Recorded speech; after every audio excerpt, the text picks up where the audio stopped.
Le pire surnom qu'on t'ait donné, bah, c'était au rugby. Je m'appelle Labbé et il m'appelait Stiole. Ça fait la bestiole. Ton plus gros fou rire sur le tournage de Plan Cœur, raconte-nous. C'est Cyrus Chaidi qui nous fait des vannes en permanence de colonies de vacances. Et il m'a lassé mes chaussures à une table. Et en fait, je l'ai vu pendant qu'on m'équipait au son. Et j'ai fait semblant de tomber et j'ai fait semblant de me casser la main. Il s'est chié dessus parce que tout le monde est arrivé, tout le tournage, ça a fait une grosse histoire. Et j'ai eu un énorme fou rire quand j'ai vu sa tête. Il n'arrivait plus à avaler sa salive. C'était mon plus gros fou rire. En une phrase, c'est quoi la règle du hors-jeu au rugby? Alors, en une phrase, putain, qu'est-ce qu'elle est balèze. Vous êtes salaud. C'est qu'il faut pas... Tu peux pas être devant le joueur qui porte la balle. On n'a pas le droit d'être devant le joueur qui porte la balle. Voilà. Il paraît que tu as participé au calendrier du stade. Tu nous montres comment tu... Je suis obligé de la faire parce que c'est quand même très rigolo. Elle est un peu stylisée comme ça, avec un ballon de rugby, avec un mini mollet de poulet qui remonte comme ça, qui est ridicule. C'est gênant. C'est quoi ton secret pour garder son summer body quand les salles de sport sont fermées? Et j'ai un secret. Je vais pas faire le gars insupportable qui fait moi je fais une pompe le soir et en fait je suis comme ça.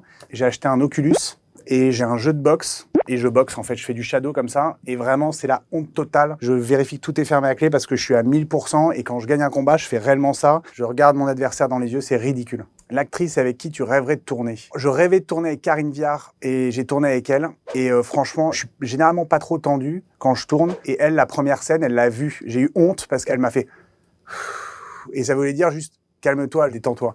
Le détail qui peut tuer ta journée, c'est je rentre dans un magasin, prenons une boulangerie, je fais ma commande et j'oublie de prendre un pain au chocolat, mais j'ai déjà payé, je suis déjà sorti et j'ose pas re-rentrer.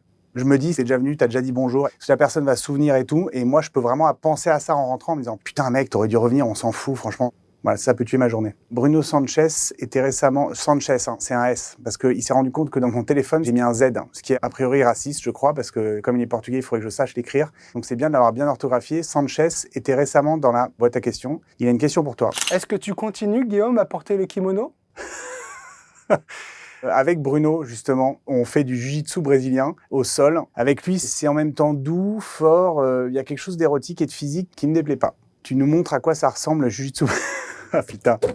Non putain. Non, mais je peux pas mettre une ceinture noire. Je vais me faire défoncer la prochaine fois que je suis au club. Je suis pas de ceinture noire, moi. Là, je peux faire un triangle. C'est un étranglement. C'est comme ça. Et on tourne les hanches. Et tu tires la tête.